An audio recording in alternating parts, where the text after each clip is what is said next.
Apocalypse 16, verset 10, verset 10 jusqu'au verset 20. Nous lisons au nom de Jésus. Le cinquième versant sa coupe sur le trône de la bête. Et son royaume fut couvert de ténèbres. Et les hommes se mordaient la langue de douleur. Et ils blasphémèrent le Dieu du ciel à cause de leur douleur et de leur ulcère. Et ils ne se repentirent pas de leurs œuvres. Le sixième versa sa coupe sur le grand fleuve Euphrate, et son eau tarit, afin que le chemin des rois venant de l'Orient fût préparé. Et je vis sortir de la bouche du dragon et de la bouche de la bête et de la bouche du faux prophète 3 esprits impurs, semblables à des grenouilles, car ce sont des esprits de démons qui font des prodiges et qui vont vers les rois de toute la terre, afin de les rassembler pour le combat du grand jour du Dieu Tout-Puissant.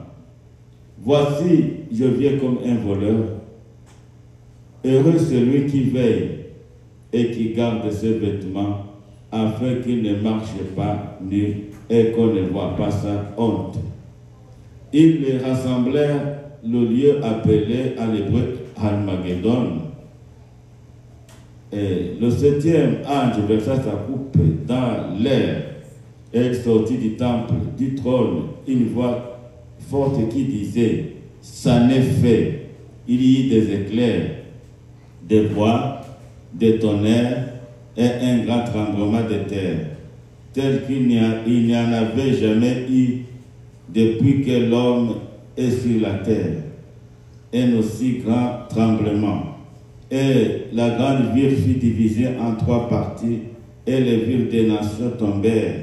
Et Dieu se souvint de Babylone, la grande, pour lui donner la coupe du vin de son ardente colère. Et toutes les îles s'enfuirent, et les montagnes ne furent pas retrouvées. Et une grosse grêle, dont les glairons pesaient 1 talent, tomba du ciel sur les hommes. Et les hommes blasphémaient encore Dieu à cause du fléau de la grêle, parce que ce fléau était très grand. Amen. Amen. Nous pouvons nous asseoir.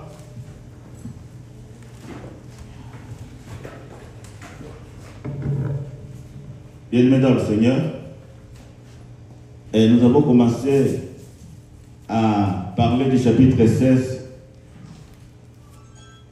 et la semaine passée, où nous avons parlé des coupes de la colère de Dieu. Et comme rappel, nous nous souviendrons qu'il y a eu des sceaux de la colère de Dieu. Il y a eu des trompettes, et chaque trompette marchait avec les calamités qui ébranlaient le monde. Et maintenant, en troisième lieu, nous voyons les coupes de la colère de Dieu. Ce sont le jugement final que Dieu va déverser sur la terre. La semaine passée, nous avons vu que les anges ont été ordonnés de verser à tour de rôle les coupes de la colère de Dieu. Quand le premier ange avait versé sa coupe, la mer a été transformée en sang, mais pas comme un sang qui coule, mais comme un caillot, un sang solide, un sang qui n'avait plus de vie.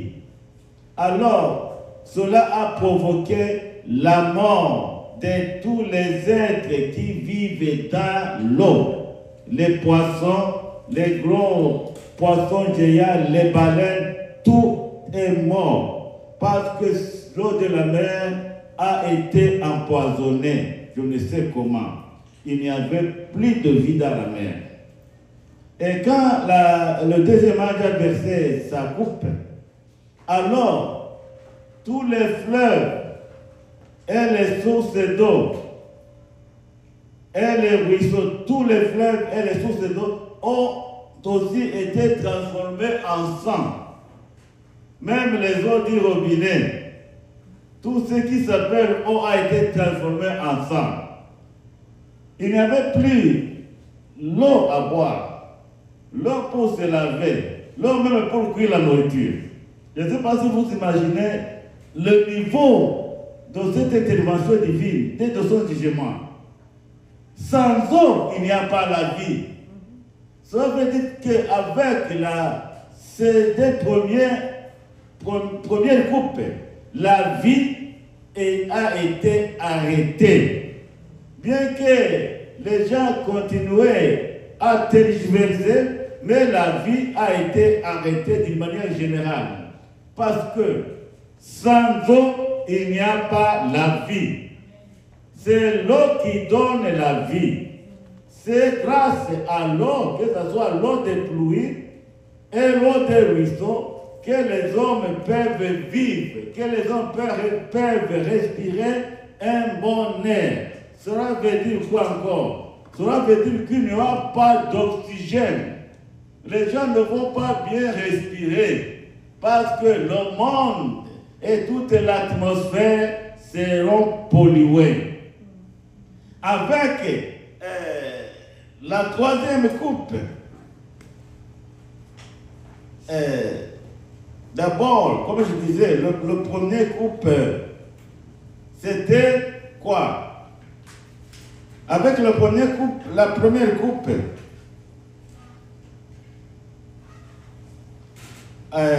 la première coupe, je voudrais un peu me rappeler bien, il y a eu d'abord l'ulcère, voilà, j'avais sauté ça. Je vous avais dit que l'ulcère, c'était un fléau grave qui attaque le corps, qui fait pourrir la peau. Je ne veux pas encore revenir là-dessus, mais c'est grave avec l'ulcère. Mais cet ulcère ne va pas toucher les enfants de Dieu. C'est une chose que nous devons comprendre. Toutes ces affaires-là, ces calamités ne vont pas toucher les enfants de Dieu. Raison pour laquelle nous devons vraiment faire tout pour demeurer dans la foi. Quelles que soient les situations, combattons un bon combat de la foi. Ne nous laissons pas attirer et influencer par les choses inutiles de ce monde. Combattons un bon combat de la foi et soyons toujours du côté de Dieu. C'est très important. Alors, comme je disais, la deuxième coupe concerne la mer qui a été transformée en sang. Troisième coupe, les fleuves et les eaux qui sont transformés en sang. Et quatrième coupe, il s'agit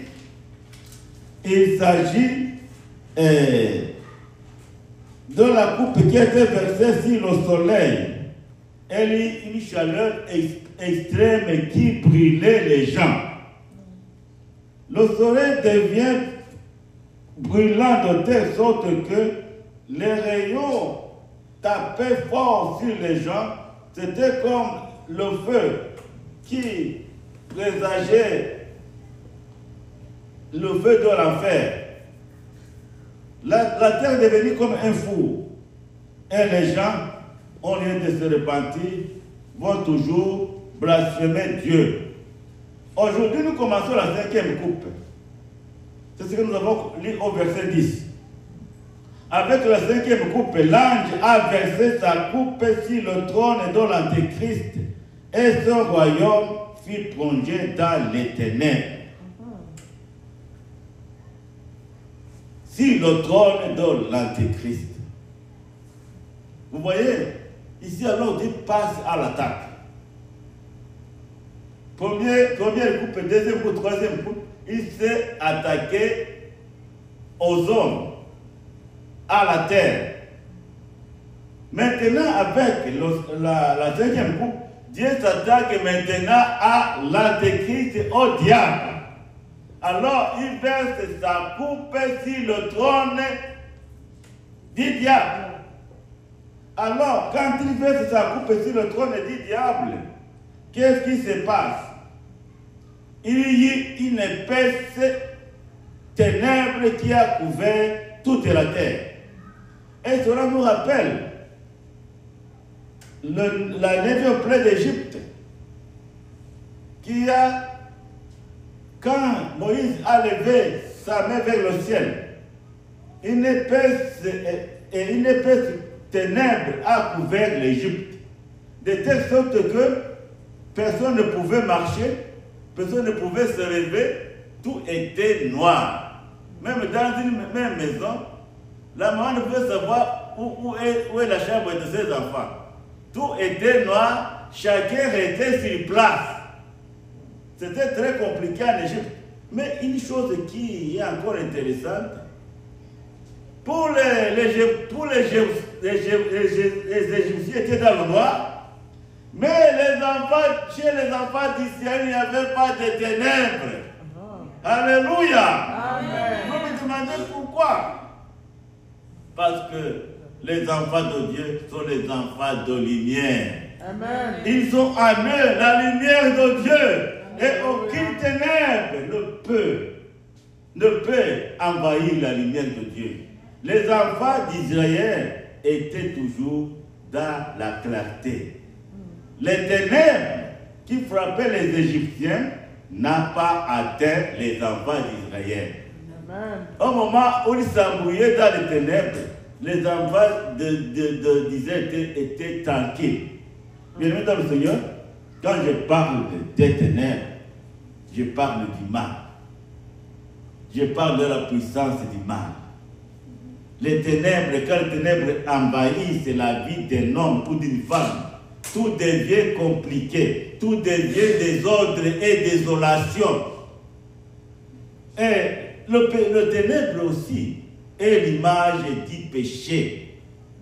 Quand tu acceptes qu'une mauvaise influence envahisse ta vie, sache que tu accueilles, tu permets aux ténèbres d'obscurcir ta vie de tous les jours. Ta vie devient ténèbre. Je sais pas si vous me saisissez. C'est le péché qui introduit le ténèbre dans la vie des chrétiens. Tout péché est ténèbre. Et Jésus dit, moi je suis la lumière du monde. Amen. Celui qui croit en moi, il ne marchera pas point dans les ténèbres. Celui qui a reçu Jésus, il a la lumière de Dieu en lui. Amen. Parce que Dieu est lumière. Amen. Et quiconque confesse le nom de Jésus a la lumière de Dieu en lui, qu'on appelle encore la lumière de la vie. Amen. Pas seulement pour éclairer ta vie ou ma vie, mais aussi pour éclairer le monde. Parce que Jésus dit, vous êtes la lumière du monde. Amen. Celui qui croit en moi ne marchera point dans les ténèbres, mais il aura la lumière de la vie. Bien aimé, quand nous parlons des ténèbres, nous parlons du mal. Nous parlons de la mort. Nous parlons de la méchanceté. Nous parlons de la jalousie. La jalousie est ténèbre. Nous parlons de l'envie. Nous parlons de toutes les œuvres de la chair. Ce sont les œuvres des ténèbres. Et Jésus est venu dans le monde pour que nous puissions vivre dans la lumière. C'est pourquoi l'apôtre Paul, dans Colossiens 1,13 dit, il nous a transportés du royaume des ténèbres et il nous a amenés dans le royaume du Fils de son amour, où nous avons la rédemption et le pardon des péchés. Amen. Alors, quand l'ange a versé la coupe sur le trône dont l'Antéchrist, son royaume, fut projeté dans le ténèbre, tout sera noir dans le monde et il sera impossible de faire quoi que ce soit. Les hommes commenceront à se mordre la langue comme résultat des douleurs et des détresses causées par les quatre premiers fléaux. Mais une chose qui étonne, malgré tout cela, malgré qu'ils vont commencer à se mordre la langue, les gens ne vont pas se repentir, mais vont toujours continuer à s'endurcir.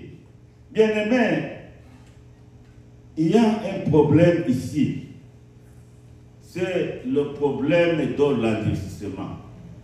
Malgré tout ce qui va s'abattre sur les hommes, ils vont continuer à s'endurcir.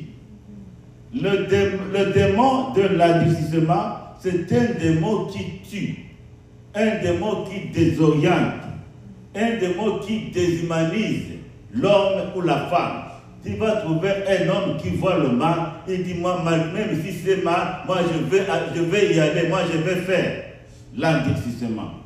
Bien-aimés dans le Seigneur, nous sommes des chrétiens, mais nous devons toujours combattre cet esprit d'endurcissement.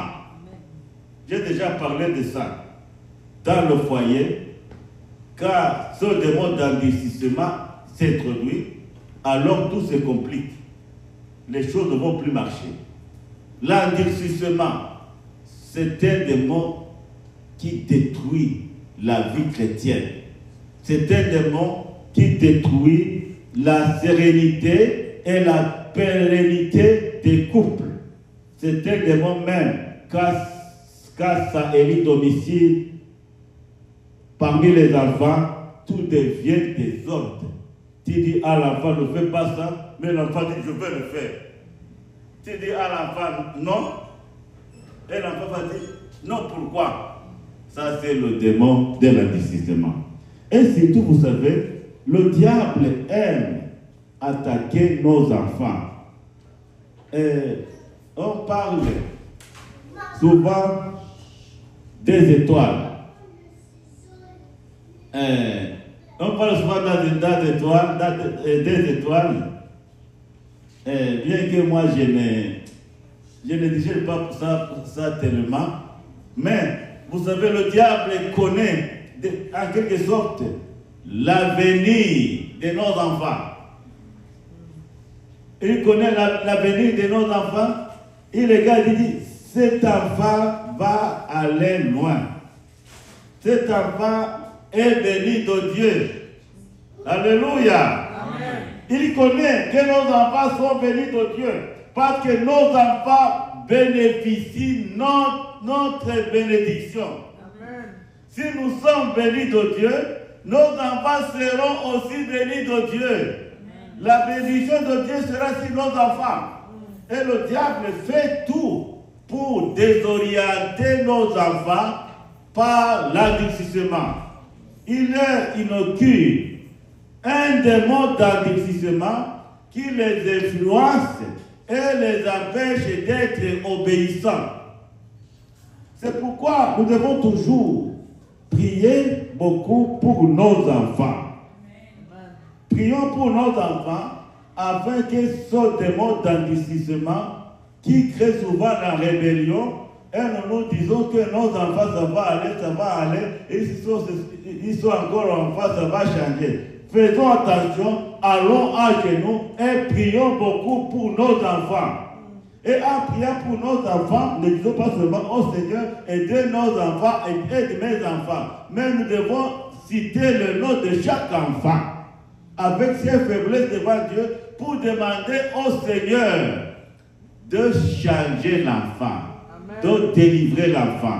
Nous devons toujours prier pour la délivrance de nos enfants parce que nos enfants sont exposés à des esprits, à des démons d'endurcissement.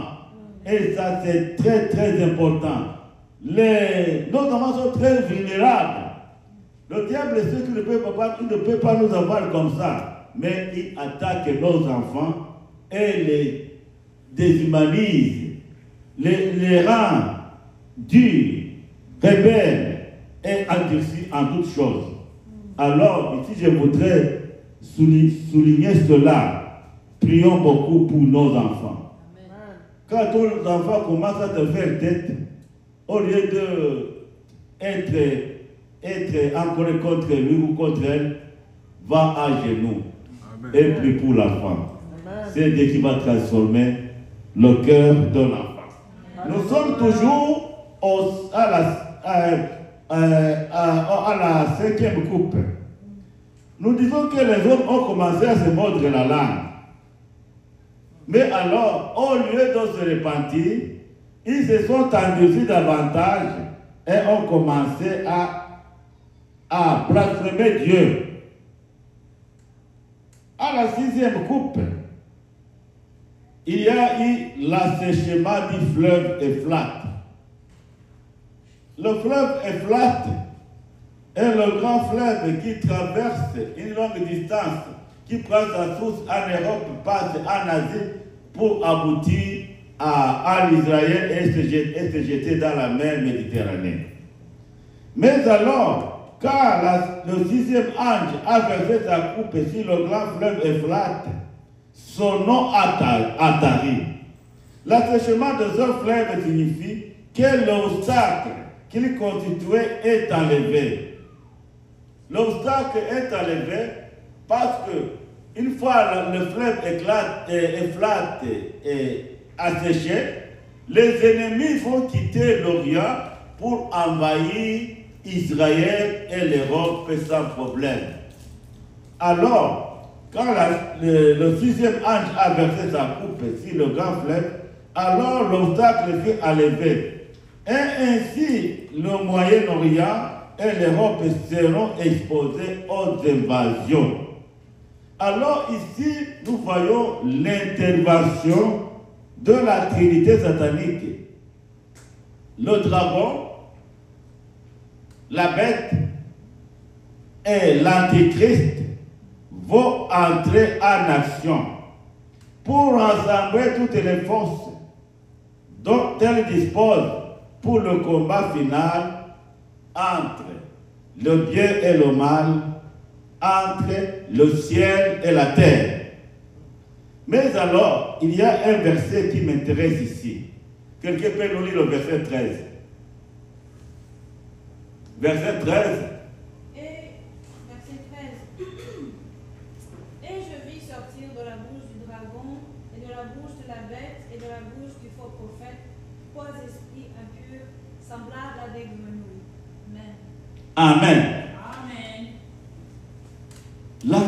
L'apôtre Jean a vu.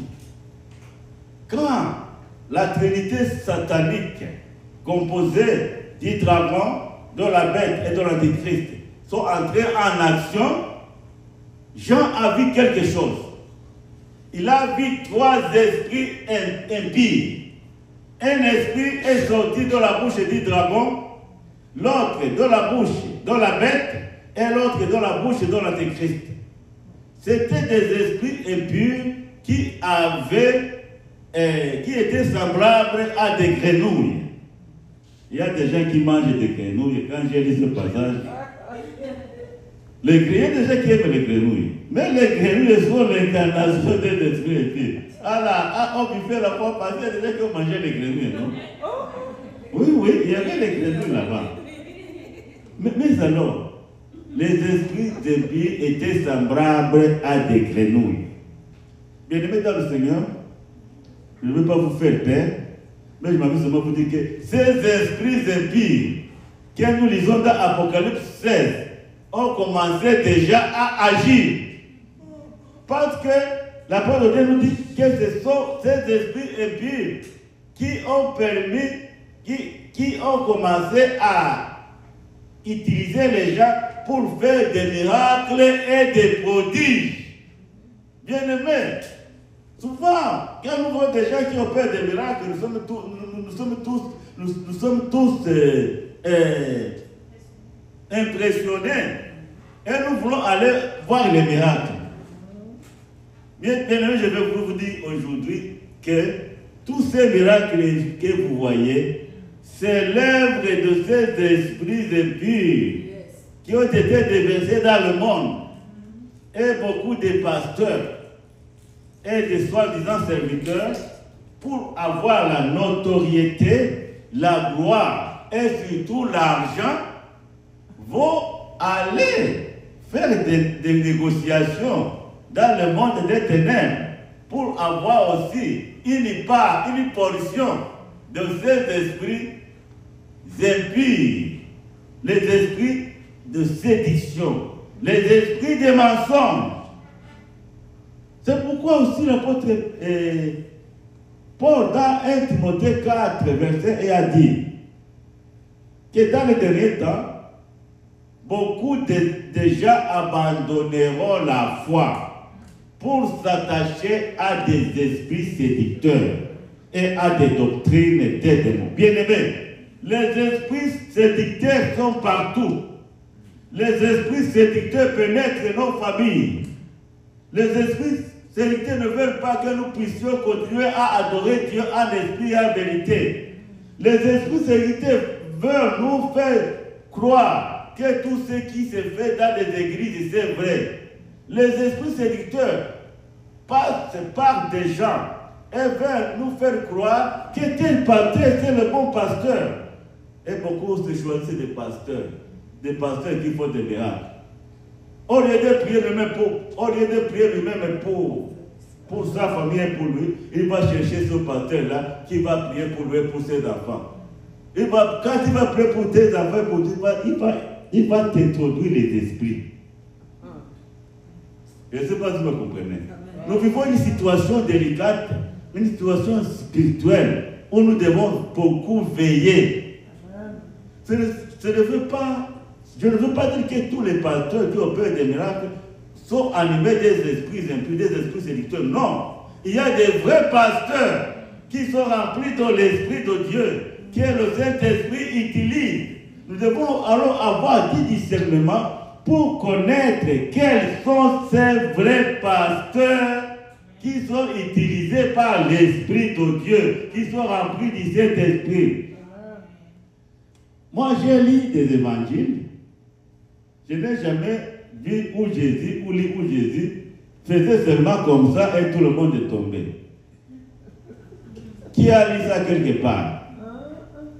Vous voyez, il y a beaucoup de choses dans ce monde. Faisons surtout attention à ces gens-là qui font tomber les gens, à ces gens-là qui font beaucoup de bêtises pour essayer de persuader les gens qui travaillent avec Dieu. Non! Nous devons tout juger par la parole de Dieu. Et les prophètes et les prophéties. N'avalons pas tout ce que nous attendons comme prophétie. Toute prophétie qui ne concorde pas avec la parole de Dieu n'est pas à prendre en considération. L'apôtre Paul dit, ne négligez pas la prophétie, mais examinez tout à la lumière de la parole de Dieu.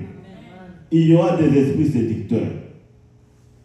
Vous voyez, quand les esprits séducteurs travaillent, ils travaillent d'une manière sournoise. Je ne peux même pas le reconnaître qu'un esprit séducteur a déjà infiltré ton foyer. Tu vas commencer à penser des choses bizarres, à penser des choses qui ne sont pas vraiment vraies. Tu vas commencer à voir quelque chose qui ne marche pas entre toi et ton mari. Tu vas commencer à sentir que tu n'aimes plus ton mari. Et le mari va commencer à sentir qu'il n'aime plus sa femme. Ça, c'est le résultat d'un esprit séducteur. Et ce qui était ici hier, je vous ai dit, on avait une petite fête de baby shower de Feza. Alors je vous ai dit que je viens de boucler 40 ans de mariage avec madame. On s'est marié il y a 40 ans. Mais alors, comme nous sommes toujours au pied de la croix, comme nous prions toujours, Aucun esprit de séduction ne peut pas nous influencer ou nous infiltrer. Pour arriver à dire que moi je ne t'aime plus, moi je ne t'aime plus. On attend souvent ça. Alors, cet esprit séducteur pousse souvent beaucoup de couples à se disloquer. Pourquoi tu ne l'aimes plus? Tu aimes quoi si tu ne l'aimes pas? Tu ne sais pas que c'était d'autres que Dieu t'a donné. Nous devons toujours veiller. Amen. Même si ton mari est difficile, comment? S'il est impossible, même si vous ne vous attendez pas, sache que c'est un don de Dieu. N'attendez pas les voix de ceux qui t'arrivent. Souvent, ce sont des voix qui t'amènent très loin. Des esprits séducteurs. L'esprit séducteur ne viendra pas pour te dire, moi je suis un esprit séducteur, je vais te séduire. Mais l'esprit séducteur va passer par quelqu'un ou quelqu'un. Il va te dire, toi là, qu'est-ce que tu fais avec cet homme-là qui ne te considère même pas? Alors toi tu vas dire, oui, effectivement, il ne me considère même pas, il ne me regarde même pas, il ne me regarde, c'est juste, je ne sais pas ce qui lui est arrivé. Bon, vous voyez, nous devons toujours veiller, parce que les esprits séducteurs sont là. Et c'est le combat que nous devons mener ces derniers temps. N'acceptons pas d'être vraiment envahis. Restons toujours au pied de la croix pour intercéder et demander la grâce de Dieu. Il dit qu'il y aura des esprits séducteurs et des doctrines et des démons. Il y a beaucoup de doctrines, beaucoup d'enseignements pernicieux aujourd'hui qui font rage. Lisons notre Bible. Lis ta Bible. On avait à l'école de dimanche une chanson qui disait « Lis ta Bible et prie chaque jour, prie chaque jour, prie chaque jour. Lis ta Bible et prie chaque jour si tu veux grandir. » Bien-aimés dans le Seigneur, lisons la parole de Dieu. Et prions chaque jour. Nous allons vaincre. Nous allons vaincre les esprits séducteurs. Et nous allons aussi vaincre. Nous n'allons pas adhérer aux doctrines des démons. Ça sera alors l'assaut final qui aura lieu le grand jour de Dieu, où le diable, le dragon, la bête et l'antéchrist seront vaincus par le Christ, comme nous le lisons dans Apocalypse 19, 19. Mais dans l'entretemps, le Seigneur adresse aux cieux un solennel avertissement. Apocalypse 15. Que quelqu'un nous lit le verset 15. Verset 15. Voici, je viens comme un voleur. Heureux celui qui veille et qui garde ses vêtements, afin qu'il ne marche pas nu et qu'on ne voit pas sa honte. Amen. Alléluia. Amen. Jésus dit, voici, je viens comme un voleur. Personne ne sait le jour ou l'heure où Jésus va revenir. Alors ici, Jésus nous invite à toujours être prêt, en veillant toujours et en étant toujours revêtu de la justice du Christ. Et c'est très important. Nous vivons les derniers temps. Et le mot d'ordre du Seigneur, c'est veiller. Veiller et prier pour ne pas tomber dans les tentations. Bienheureux celui qui veille et qui garde ses vêtements. Le vêtement du chrétien n'est rien d'autre que la justice que Christ nous accorde par la foi. Par la foi, nous allons marcher. même à travers le feu, à travers la fournaise. Et par la foi, nous allons triompher. Nous allons toujours triompher. Nous ne sommes pas appelés à perdre la bataille, mais nous sommes appelés à toujours triompher. Comme Christ a vaincu, nous allons aussi vaincre. Nous devons ainsi rester toujours sur nos gardes et nous devons toujours veiller tout en étant revêtus dans la justice du Christ. Amen. Pas seulement ça, et portons toujours les armes de Dieu. Alléluia. Que Dieu nous bénisse. Amen. Je vais faire tout pour faire de très courtes prédications. Que Dieu nous aide. Il nous reste la 7e coupe. On va voir ça la semaine prochaine. Mais retenons seulement une chose. D'abord, Dieu a attaqué la terre et les habitants de la terre. Il a frappé tout ce qui constituait leur orgueil. Il a frappé leur économie. Il a frappé tout ce qu'ils avaient. Il a frappé les commerçants qui avaient des grands navires dans les océans. Ces grands navires ne peuvent plus marcher. Il a frappé les pêcheurs qui pêchaient des poissons. Il a tout frappé. Et l'homme est resté comme il est né. Même il n'avait plus d'eau à boire. Donc pour se laver, avec les ulcères qui ont ravagé leur peau. Ils étaient comme des cadavres ambulants. Mais après avoir frappé les êtres humains, Dieu s'est encore retourné pour frapper le trône de l'Antéchrist.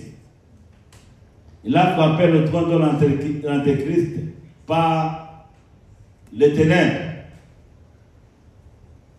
L'ange a versé la coupe sur le trône de l'Antéchrist et le monde fut couvert par les ténèbres qui ont envahi toute la terre.